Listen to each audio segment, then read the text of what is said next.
What is the best way to select a category that is not too competitive? What are some indicators I can look for? What would tell me if a category keyword is too saturated for me to break into? So I'm thinking product opportunity explorer, if you wanted to pull that up, Tom, or I can. But he got something else too. So we've got two methods for you today. So from here, you can find opportunities by categories. From here, you can find product opportunities by categories, and you're going to be able to kind of explore different product types and get little search performance metrics, units sold. What's going to be an example here, Faith? I'm trying to think of something that has like multi-level categories. Typically, I see this a lot with like supplements have a lot of branching categories. Fitness can have some branching categories, home. And with my handy dandy Helium 10 plugin, I want to show you this example of a product that could be placed in different categories. And this used to be one of my favorite discussions when I onboard clients, because something like a multivitamin, sure, maybe it goes in down the hierarchy in the category browse node, like maybe it goes into the multivitamins category. That would make sense. Maybe there's also something that could apply. It's a product that also applies to the blended vitamin and mineral supplements category. So Ralph, the first place I want to steer you is you have two categories you're kind of comparing against. Click into that category. Make sure you have this Helium 10 Chrome extension, and this is going to give you the best sellers. Now,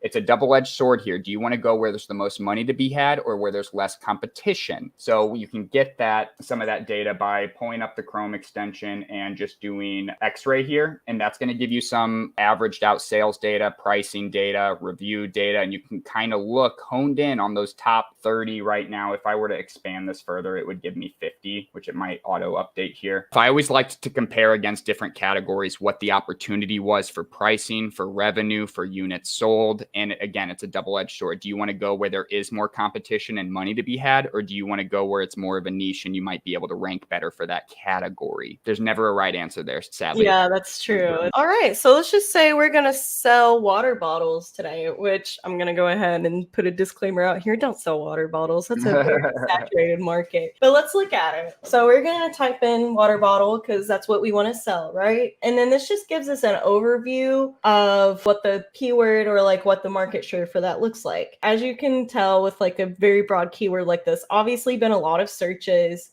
been at least 8,000 water bottles. Well, from the water bottle keyword itself, at least 8,000 sold. But this also gives you a good idea because it's showing you a bunch of different keywords here that like relate to the water bottle keyword. So you can see here how saturated this market really is, even whenever you get into specific keywords like thermos and glass and gallon. Even those more specific water bottles have a lot going on there. So that's why I said, spoiler alert, not what you want to do, but yeah. I just wanted to say, let's kind of compare this to, maybe this is the same example and there's other categories you could be putting your water bottle in. I think there's like a hydro flask one and a general water bottle. Maybe I'm wrong here, but we can double check. Water bottles, insulated bottles. Yeah, I knew this would work. Okay. Insulated bottles. This is where I would kind of follow that first strategy. And then you can see how many units have been sold in the last year, see how much they usually sell for, because then that's going to give you an idea of what kind of pricing you're going to want to be at to be competitive. But yeah, that's pretty much it. So using both my method and Tom's, you should be able to find something that works for you, hopefully. I would start out too, Ralph, just one last piece of advice before we get into our lightning round here. I would figure out something that you're passionate about that you like and then see what the market for that looks like. Not everything's going to be a winner. For example, if I could sell anything in the world on Amazon, I would probably sell Yu-Gi-Oh cards or like Yu-Gi-Oh card sleeves or something. That's not a realistic goal for anyone. Even me, who has all the Amazon knowledge and expertise to make that work, it's just not realistic. So within reason, look at something you're passionate about, see what it looks like, and then go from there.